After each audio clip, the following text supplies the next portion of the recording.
ओम साईराम। आजिर साई संदेश रे बाबा कहउछंती मोर प्रिय संतान तुम्हें बहुत सबुरी रखिलानी संतान आ बहुत भरोसा मध्य मो उपरे संतान सब बेले तुम्हें आउ जनक कथार पड़िकी कौन सी निष्पत्ति नबनी संतान तुम्हें जहाँ निष्पत्ति नवा कथा निजे नियो तुम मन को कौटा ठीक लगुच तुम्हें तुम बाबा को पचारिकी से निष्पत्ति नियो तमें किंतु आउ जड़े कौन कहूँ से कथा उपरे कहीं बेसी ध्यान दौच संतान तुम्हें जानिछ तुम्हें भगवान को ऊपर जो निष्पत्ति छाड़ी देथिबो से निष्पत्ति तुम पाई ठीक हेबो।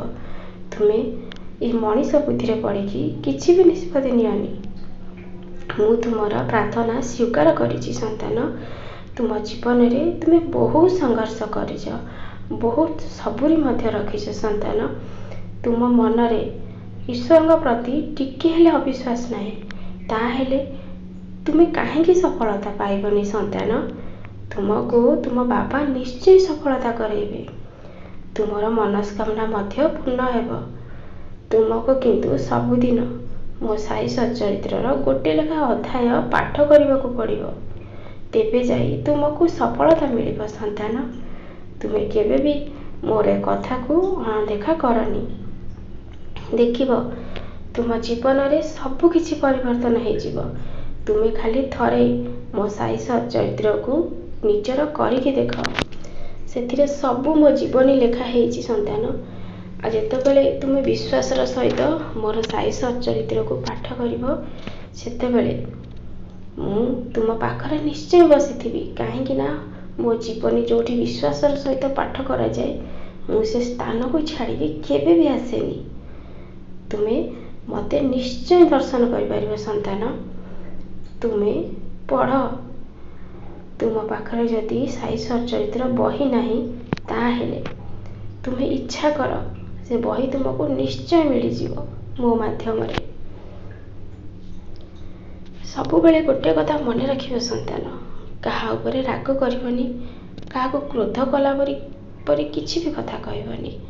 तुम्हें तुमर कर्म को ठीक भाव में करि चलिबो आउ ईश्वर तार फल तुमको निश्चय देवे।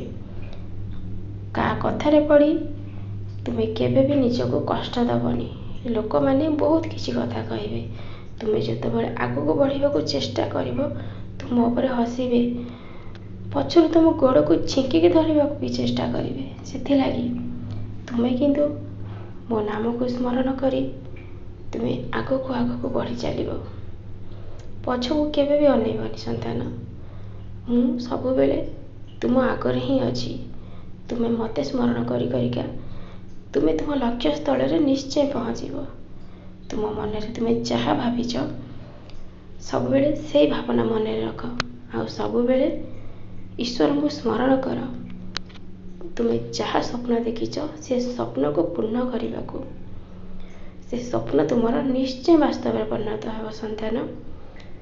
तुम्हें जाओ एबे तुम कार्य लगी पड़ कहीं मनीष जीवन में गोटे गोटे मुहूर्त बहुत मूल्यवान समय ता बाटे चली जीवो समय केबे तुमको अपेक्षा करबनी संतान। से समय अनुसार तुम्हें आग को बढ़िबा शिख मु तुमको सब बेले सहायता करी मो आशीर्वाद सब बेले तुम ऊपर अच्छी संतान। खुशी आनंद रे रुह बहुत हस जीवन।